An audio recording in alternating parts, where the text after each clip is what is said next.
Hi, this is a super quick video, a little speed taste, like a speed date, because I wanted to talk to you quickly about the Glaetzer Eye of Ra Shiraz. It's from the Ebenezer area. I can't say sub-region, but district, I suppose, within the Barossa Valley. And it's this super incredible, exciting, expensive, delicious Shiraz that I just wanted to kind of give you my perspective on, because it does open up a little can of worms in terms of style and what we want to see in Australia. But essentially the Barossa Valley, as we know, has got this really rich history, both of grape growing, but of making premium Barossa Shiraz. And what we know of that as Australians, but also the international community, is very big, rich, fruity. You get this kind of jammy comments come out a lot, fruit bombs, high alcohol, all of that kind of stuff. And while the industry has kind of shied away in a lot of ways from that kind of reputation, the inherent beauty and quality and superstarness of the Barossa Valley is its ability to make these wines with this density and fruit concentration that we just don't see in other regions anywhere else in Australia, and there's not very many regions that can give it to us worldwide, making Barossa Valley very, very special.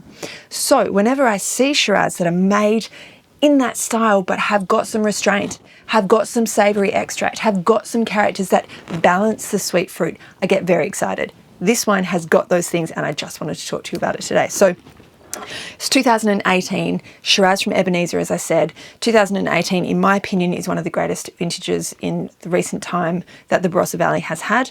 The wines have got this beautiful kind of vital energy about them. They're red fruited. Obviously 19 and 20 that followed were 2 years of drought and very low yields. So while 18 was warm and ripe, it didn't move into this drought condition that we had for the following two vintages.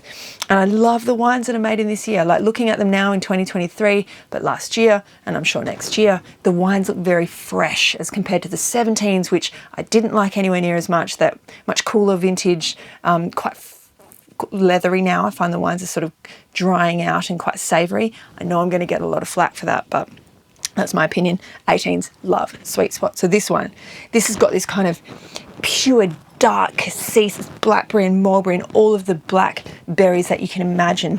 But it's got this kaleidoscopic array of savoury characters in the wine. I always talk about copper, iodine, ferrous, blood as being a character that I really like from the Barossa Valley. It's kind of like red earth and mineral, and it grounds the wine. This wine has loads of that. The star anise, clove, cardamom, all those kind of exotic spices, dark chocolate, cocoa. It's got a bit of meat, a bit of pastrami. One of the people, the person that I taste with, she said, "Oh, God, it's a bit of meat in there." And I hadn't seen that. I just looked straight past it to the fruit, but she's right. It's savoury. 100% new oak, which I admit I cannot even see in this wine. The fruit just kind of subsumes it. It's a really special wine. It's very expensive. It's $650. I know there's not going to be many people that buy it, there's only so many bottles. It's like, oh, I'm testing my memory here. I think there's like 2,000 bottles. It's not very much for everyone. But if you can find this wine, I'd highly recommend it, because it gives you this beautiful density and kind of magical, unbridled Barossa concentration. But it's balanced by this savoury, kind of earthy character that kind of comes up in tandem with the fruit. It's a really balanced and awesome wine. I loved it. Incidentally, I opened it and didn't gas it, which is highly unusual for me, but we had a dinner the following evening that I thought it's probably the perfect decanting period. We didn't finish it at dinner, and so I'm smiling because I was a bit hungover, so I didn't drink as much as I normally would.